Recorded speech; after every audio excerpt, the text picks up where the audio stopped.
যারা ধর্ম বোঝে না তারাই শুধু প্রশ্ন করে তারাবি কয় রাকাত, জামাত করে পড়বো না একাকি পড়বো, খতম পড়বো নাকি সূরা তারাবি পড়বো, প্রথম রাত্রে পড়বো না শেষ রাত্রে পড়বো, এগুলো যতগুলো প্রশ্ন করা হয় এগুলো প্রত্যেকটা হচ্ছে ইসলাম থেকে অজ্ঞ ব্যক্তিদের প্রশ্ন। এটা একটা জ্ঞানী ব্যক্তিদের প্রশ্ন নয়। এই তারাবি সালাত আল্লাহ আমাদের উপরে বাধ্যবাধকতা করে নাই, কিন্তু আপনি নিজে বাধ্য করে নিজের কাঁধে 8 রাকাত চাপিয়েছেন।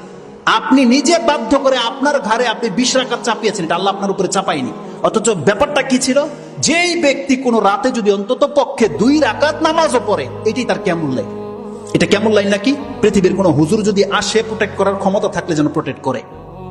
এটা কেমন লাইন নয়, মাত্র 2 রাকাত সালাত। আপনি হাদিস চাইলে আমি হাদিস দেখাবো আপনাকে, রাসূল সাল্লাল্লাহু আলাইহি ওয়াসাল্লাম কি বলেছে। যদিও রাসূল সাল্লাল্লাহু আলাইহি ওয়াসাল্লাম 2 রাকাত করে পড়তে বলেছে, কিন্তু কোন ব্যক্তি যদি আজকে রাতে সক্ষম নয়, সে মাত্র 2 রাকাত পড়তে সক্ষম, সে কি কেমন লাইলে নাকি পাবে না?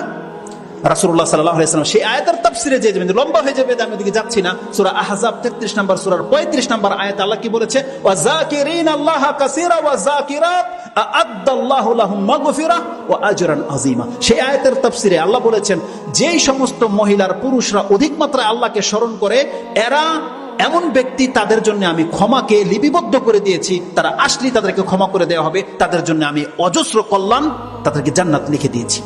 সেই আয়াতের তাফসিরে কি আছে, রাসূল সাল্লাল্লাহু আলাইহি ওয়াসাল্লাম বলছেন, কোন ব্যক্তি যদি রাত জাগে ও আইকাজা আহলাহা, এবং সে তার পরিবারকে যদি জাগায়, ওয়া সাল্লায়া রাকাতাইনে জামিআন, সে যদি তার সঙ্গীকে জাগায়, তার স্ত্রীকে জাগায়, জেগে যদি ওই রাত্রে মাত্র 2 রাকাত সালাত আদায় করে, রাসূল বলছেন কাতাবাল্লাহু লাহুম, তাদেরকে আল্লাহ লিখে দেয় মিনাজ যাকিরিন আল্লাহ কাসীরা ওয়া যাকিরাত। এই পুরুষ, এই মহিলা হচ্ছে আজকে রাতের সবথেকে বেশি আল্লাহকে স্মরণ করা ব্যক্তি, লিখে দেয় আল্লাহ। সুবহানাল্লাহ। সেই আয়াতের তাফসীরগুলো আপনি পেয়ে যাবেন। অতএব এই যে আপনি আপনার উপরে বোঝা চাপিয়ে নিয়েছেন যে 8 রাকাতই পড়বেন, তাও 1 ঘন্টায়, 20 রাকাত পড়বেন মাত্র 20-30 মিনিটে, সুবহানাল্লাহ, এটা আল্লাহ আপনার উপর তো বাধ্য করেনি। যারা ধর্ম বোঝে না তারাই শুধু প্রশ্ন করে তারাবি কয় রাকাত, জামাত করে পড়বো না একাকি পড়বো, খতম পড়বো নাকি সূরা তারাবি পড়বো, প্রথম রাত্রে পড়বো না শেষ রাত্রে পড়বো, এগুলো যতগুলো প্রশ্ন করা হয় এগুলো প্রত্যেকটা হচ্ছে ইসলাম থেকে অজ্ঞ ব্যক্তিদের প্রশ্ন। এটা একটা জ্ঞানী ব্যক্তিদের প্রশ্ন নয়। অথচ আপনার জন্য ছাড় দেওয়া হয়েছে। রাসূলুল্লাহ সাল্লাল্লাহু আলাইহি ওয়াসাল্লাম বলছেন, মান কামা রামাদানান ঈমানান ওয়া ইহতিসাবান গুফিরা লাহু মা তাকাদ্দামা মিন যামবি, যেই ব্যক্তি রমজান মাসের কিয়াম করবে, তার অতীতের সমস্ত গুনাহ মাফ করে দেওয়া হবে, যদি সে আল্লাহর কাছে নেকির আশায় পড়ে থাকে। আপনি বলেন তো দেখি, হাদিস তো বুখারী মুসলিমের, এখানে কোথায় আছে কয় রাকাত পড়তে হবে, কয়টা বাজে পড়তে হবে, কত লম্বা পড়তে হবে, কিছু বলেছে? কিছু বলা হয়নি। এটা আপনার সামর্থ্যের উপরে বান্দা ছেড়ে দিয়েছেন, সামর্থ্যের উপরে। যার যতটা সামর্থ্য আছে, যত সুন্দর করে আপনি পড়তে পারেন পড়ে দেখান।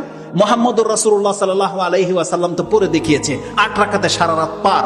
তাহলে আপনিও মাঝে মাঝে করে দেখান। এটা কেন করছেন না? এটা 8 রাকাতেই কেন বাধ্যতা করে দিয়েছেন? যেই ব্যক্তি চেয়ারে বসে নামাজ পড়ে, সেও আপনার কারণে বাধ্য 8 রাকাতই সে পড়ে।